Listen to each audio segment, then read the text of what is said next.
Apakah bukti kerasulan dari Paulus? Apakah Paulus memenuhi syarat menjadi seorang rasul? Saksikan penjelasan Alkitabiah berikut ini.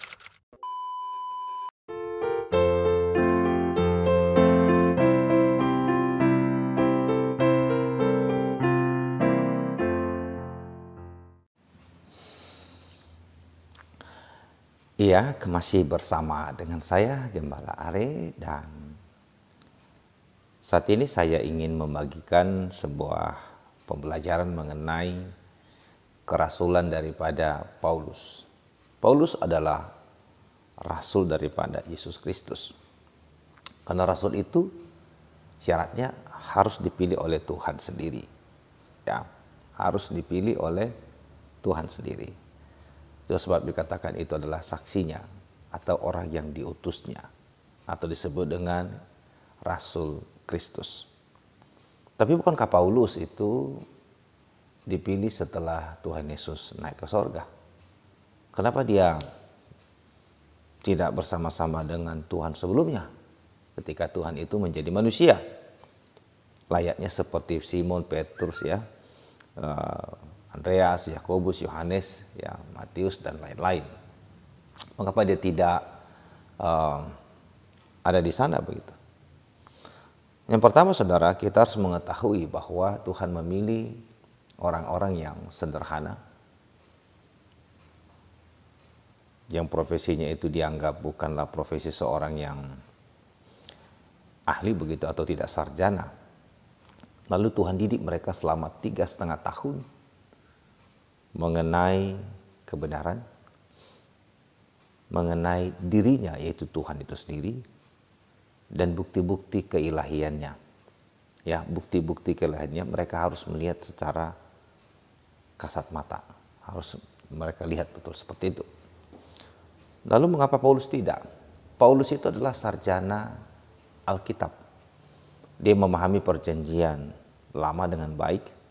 Dia tahu bahwa nanti juru selamat akan datang. Dia tahu persis juru selamat itu adalah Mesias, yaitu Tuhan yang menjadi manusia. Dia tahu persis itu. Jadi dia sudah terdidik dengan baik. Namun dia saat itu belum tahu atau tidak menerima bahwa Yesus itu yang digadang-gadang atau sedang menjadi buah bibir itu adalah Mesias. Namun setelah pertemuannya dengan Tuhan ketika dia pergi ke Damaskus, ya, baru dia menyadari bahwa betul apa yang dipelajari dalam perjanjian lama mengenai Mesias yang akan datang, yaitu Tuhan yang akan datang menjadi manusia atau disebut dengan Immanuel, itu akan datang. Dan itu sudah datang. Dan ketika Tuhan Yesus menampakkan diri kepadanya, maka dia mengikuti instruksi itu. Dan semua diperiksa. Cocok semuanya. Jadi Tuhan membutuhkan seorang rasul yang memahami perjanjian lama dengan detail. Dan yang memahami itu dengan detail adalah Paulus. Sebab dia adalah sarjana teologi perjanjian lama begitu, ya. Karena mereka adalah orang-orang yang dididik secara baik mengenai ilmu teologi. Ya, dia di bawah bimbingan daripada seorang guru besar, yaitu Gamaliel begitu, ya, tokoh yang disegani, yang mendidik putra-putri orang Yahudi, ya, putra-putra Yahudi yang terbaik untuk menjadi ahli kitab gitu, ya. Ini Paulus adalah ahli kitab, saudara. Jadi Tuhan sengaja memilihnya karena memang selain hatinya tulus untuk menegakkan kebenaran, dia juga adalah orang yang sangat militan dan sangat radikal. Radikal itu bukan negatif, ya. Radikal itu berarti sangat berpatokan kepada fondasi imannya. Ya, fondasi iman Kristiani itu adalah mengasihi sesama manusia seperti diri sendiri, mengasihi musuh begitu, ya. Jadi semakin radikal orang Kristen untuk melakukan itu, maka dunia akan semakin baik. Jadi dasar daripada keyakinan itu menentukan dia menjadi radikal yang jahat atau dia menjadi radikal yang baik. bergantung gitu ya. Nah, kita kembali mengenai ya, kerasulan Paulus. Sekali lagi, kerasulan Paulus itu adalah kerasulan yang sah karena Yesus sendiri yang mengangkatnya dengan latar belakang pendidikannya yang luar biasa. Karena memang di kemudian hari Tuhan ingin memakainya untuk menjelaskan perjanjian lama itu secara mendetail. Itulah sebabnya perjanjian baru itu didominasi oleh tulisan-tulisan Paulus. Ya, sementara murid-murid yang lain lebih kepada pergi penginjilan. Ya, jadi tidak semua rasul-rasul itu menerima wahyu, ya. Tidak semua. Tidak semua mereka itu diinspirasikan begitu, tidak semua. Ya, karena seperti misalnya Thomas, dia tidak diperintahkan Tuhan untuk menulis begitu ya. Begitu juga dengan misalnya Andreas, kita tidak ada mendapatkan kitab Andreas atau tulisan Andreas, tidak ada begitu ya. Demikian juga dengan misalnya dengan Didimus, ya, enggak, kita tidak menemukan. Yang kita tahu itu adalah Matius ya. Ada Matius, terus ada yang namanya Petrus, ya, dan Paulus, saudara. Mereka bertiga yang menulis ya, baru Yohanes ya, 4 ya, Rasul Yohanes. Kalau Yakobus dan Lukas itu bukan rasul ya, mereka bukan rasul, dan Markus juga bukan rasul ya, tetapi tulisan mereka diilhami oleh Tuhan supaya ada informasi yang berimbang. Jadi supaya tidak semua dari rasul, tapi juga perlu dari kalangan umum yang memang Tuhan inspirasikan sebagai penyeimbang supaya informasi itu bukan menjadi informasi yang sifatnya itu konspiratif, tapi memang itu adalah sebuah fakta nyata begitu. Itulah keluar biasaan daripada Alkitab. Tuhan mengilhaminya itu tidak sembarangan, ya, supaya ketika ada orang yang menelitinya, meragukannya, itu bisa menemukan jawaban, ya. Coba kalau misalnya semua tulisan-tulisan itu hanya rasul-rasul saja, tidak ada orang umum, maka itu akan dianggap ini konspirasi. Ya, ini konspirasi. Tetapi Tuhan mengizinkan orang-orang umum juga menuliskannya seperti Yakobus, Yudas, Markus, Lukas, itu Tuhan izinkan masuk di dalamnya supaya berita itu berimbang. Bahwasanya itu bukan rekayasa, tapi itu adalah fakta sejarah. Ya, fakta sejarah, dan para penulis itu meng-cross check kepada saksi-saksi, yaitu para rasul. Dan Paulus secara unik karena dia memang ahli perjanjian lama, kitab yang dipercayakan, dipelihara atau dijaga oleh bangsa Israel, dia meneliti dan semuanya itu benar. Ciri-ciri daripada juru selamat yang akan datang itu sama persis dengan apa yang dimiliki oleh Yesus Kristus, Sang Juru Selamat. Nah, legalitas berikutnya, saudara, selain dari Tuhan, tetapi pengakuan daripada rasul itu juga penting bagi kita.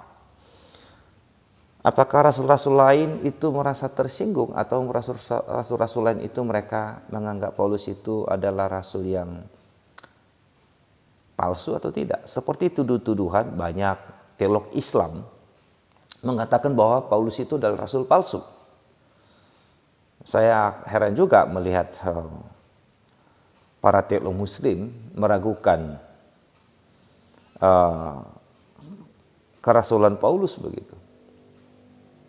Ya, sehingga mereka sering menarik kesimpulan sendiri begitu tanpa memahami. Ya, coba kita lihat dalam 2 Petrus pasal 3. Ya, 2 Petrus pasal 3 ayat yang ke 15 hingga ayat yang ke-16 ya. Ini adalah sebuah pengakuan daripada Petrus sendiri sebagai orang yang dipercaya Tuhan untuk memimpin para rasul dan menjadi pemimpin gereja pada masa itu ya. 2 Petrus pasal 3 ayat yang ke-15 hingga ayat 16 dikatakan seperti ini. Anggaplah kesabaran Tuhan kita sebagai kesempatan bagimu untuk beroleh selamat, seperti juga Paulus, saudara kita yang kekasih, telah menulis kepadamu menurut hikmat yang dikaruniakan kepadanya, menurut hikmat yang diberikan kepadanya. Hal itu dibuatnya dalam semua suratnya apabila ia berbicara tentang perkara-perkara ini. Dalam surat-suratnya itu ada hal yang sukar difahami, sehingga orang-orang yang tidak memahaminya dan yang tidak teguh imannya memutarbalikannya menjadi kebinasaan mereka sendiri. Sama seperti yang juga mereka buat dengan tulisan-tulisan yang lain. Kan tulisan-tulisan Paulus, tulisan-tulisan yang lain itu namanya grafik, tulisan-tulisan yang diilhami. Ya, jadi Petrus sendiri memberikan pengakuan bahwa Paulus itu adalah rasul yang mendapatkan karunia, ya, karunia dan hikmat yang diberikan oleh Tuhan, bukan dari iblis, saudara. Ya, jadi bukan dari dalam gua dia menemukan hikmat itu, saudara, enggak, tapi dari sorga. Ya, Tuhan itu tidak pernah menutupi, saudara. Ya, Tuhan itu tidak pernah memakai orang yang memang bodoh begitu. Saya selalu mengatakan bahwa Tuhan tidak pernah memakai orang bodoh untuk menjelaskan hal yang rumit kepada orang pintar. Tidak, saudara. Ya, Tuhan tidak mungkin memakai orang tidak tahu membaca dan tidak tahu menulis. Bagaimana dia bisa membuktikan itu benar atau tidak? Hanya orang-orang yang konyol saja yang mau percaya ada orang bodoh, lalu dia menjadi orang yang pintar, gitu ya. Ya, jadi untuk menutupi kebodohan daripada orang bodoh itu, maka dia harus berlaku mistis. Gitu. Dia harus merancang kebohongan demi kebohongan supaya orang percaya kepadanya. Tetapi saudara, ini adalah sebuah pernyataan daripada Petrus yang menjadi pemimpin pada saat itu. Kalau kita baca dalam Yohanes pasal 21, Tuhan memberikan estafet penggembalaan itu kepada Petrus. Ya. Dan Petrus, saudara, memberikan pernyataan bahwa Paulus itu adalah orang yang diilhami Tuhan. Semua tulisannya, ya, semua tulisannya itu adalah ilham Tuhan. Dan karena tulisan-tulisan itu menyinggung tentang perjanjian lama dan itu membingungkan banyak orang, tentu orang yang tidak teguh imannya akhirnya memutarbalikkan itu untuk kebinasaan mereka. Jadi ada banyak orang yang menganggap tulisan Paulus itu tidak berasal dari Tuhan, maka itu akan menjadi kebinasaan bagi dia. Jadi Petrus saja mengakui dia sebagai rasul, saudara. Dan Yesus Kristus sebagai pemilik mengakuinya. Lalu mengapa ada banyak orang tidak mengakuinya? Jadi kebenaran itu bukan bergantung kepada massa atau kepada suara terbanyak, tapi bergantung kepada si pemiliknya. Kalau Tuhan mengakuinya dan orang yang mewakili Tuhan itu mengakuinya, maka kita harus menerima. Ya, jadi bukan persoalan ajarannya sangat memukul kita telak, bukan itu. Tetapi apakah betul dia diutus oleh Tuhan? Paulus adalah Rasul Kristus yang dipilih khusus untuk memberitakan kabar baik, yaitu Injil kepada bangsa-bangsa non-Yahudi. Karena dia yang memiliki hikmat atau pengetahuan tentang Helenisme yang luar biasa. Dia memahami banyak bahasa sehingga dia dipakai Tuhan untuk menjelaskan itu kepada bangsa-bangsa lain. Semakin banyak potensi yang kita miliki, maka semakin leluasa Roh Kudus bisa memakai kita untuk kemuliaan namanya. Tuhan Yesus memberkati. Amin. Jika saudara-saudara merasa terberkati dengan video ini, silakan like, subscribe, dan share supaya semakin banyak yang mendapat berkat rohani dari video ini. Tuhan memberkati dan Maranatha.